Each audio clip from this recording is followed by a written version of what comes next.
ऐलान है आज, एक ऐलान मुख्यमंत्री ने किया है, दूसरा शिक्षा मंत्री ने किया है। 2 सवाल लगाए गए थे विधानसभा में, दोनों सवालों के अलग अलग जवाब सामने आए हैं। पहला सवाल तो ये था कि टीजीटी भर्ती कमीशन के माध्यम से कब होगी, तो इस पर मुख्यमंत्री ने यह स्पष्ट किया है कि लगभग 6500 के करीब पद शिक्षा विभाग में भरे जाएंगे। सभी वर्गों के शिक्षकों के इसमें आधी भर्तियां बैच वाइज आधार पर होंगी, आधी कमीशन वाइज होंगी।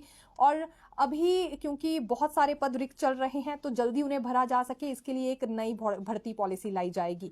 अब ये फिर से नई भर्ती पॉलिसी लाने की बात हुई है। इससे पहले गेस्ट टीचर भर्ती लाई गई थी लेकिन उस पर रोक लगा दी गई है, तो क्या उसे ही कंटिन्यू करने की यहां पर बात हो रही है या फिर कोई नई नीति यहां पर फिर से लाई जाएगी, इस पर स्पष्टीकरण नहीं दिया गया है। लेकिन नई पॉलिसी के तहत ही अब खाली पदों को फिर से जल्दी भरा जाएगा, क्योंकि कमीशन और बैच वाइज के जरिए काफी ज्यादा समय लग जाता है, बच्चों को ज्यादा दिनों तक पढ़ाई से वंचित नहीं रखा जा सकता, इसलिए ये डिसीजन लिया जा रहा है। मुख्यमंत्री ने एक तो ये ऐलान कर दिया है नई भर्ती पॉलिसी को लेकर, और इस पर कुछ एक शिक्षाविदों से भी चर्चा की जाएगी, ये भी मुख्यमंत्री ने कहा है। दूसरा जो सवाल किया गया था वो कांग्रेस विधायक मलेंद्र राजन की ओर से किया गया था।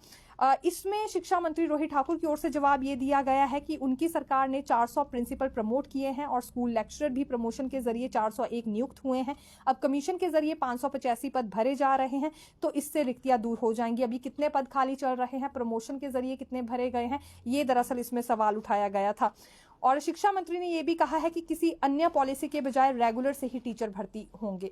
अब मुख्यमंत्री ने यह तो कह दिया कि नई भर्ती पॉलिसी लाई जाएगी, लेकिन साथ ही साथ शिक्षा मंत्री ने यह भी दूसरे सवाल के जवाब में कहा है कि रेगुलर पॉलिसी ही लाई जाएगी, यानी कि अस्थायी तौर पर अब भर्ती नहीं होगी। तो ऐसी पॉलिसी जो कि अस्थायी तौर पर लाई जाए, उसके बजाय एक रेगुलर माध्यम से ही टीचर्स की भर्ती होने वाली है। तो अब इस पर क्लैरिटी देखिए नहीं हो पा रही है, क्योंकि एक और भर्ती पॉलिसी लाने की बात हो रही है। तो क्या भर्ती पॉलिसी ऐसी होगी जिससे स्थायी भर्तियां हो पाएंगी, सवाल तो ये उठता है। और स्थायी भर्तियां तो कमीशन या बैच वाइज माध्यम से ही होती हैं।